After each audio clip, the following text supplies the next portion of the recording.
Udalak jarduera honetan 230.000 euro inbertitu ditu, baina herritarrek egindako ekarpenak zenbateko hori gainditu dutenez, aurreikusitako zenbait jarduera udal aurrekontuen beste aurrekontu sail batzuetan kontura egingo dira.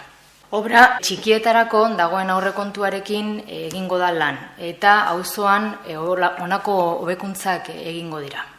Alde batetik, irisgarritasuna eta mugikortasuna atalean egin diren edo egingo diren jarduketek zerikusia duten eskaileren, arrapala mekanikoen edota igogailuaren mantentze lanekin, eta bide barrietan, salzidun, kasunen, bide bitarten, erredentoren edo jarretzen egingo diren hainbat hobekuntza lanak ere egingo dira.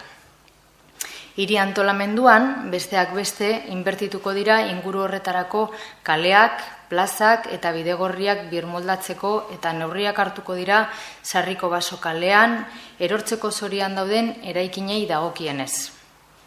Halaber, proposamenak jaso dira ondorengo gaiei buruz.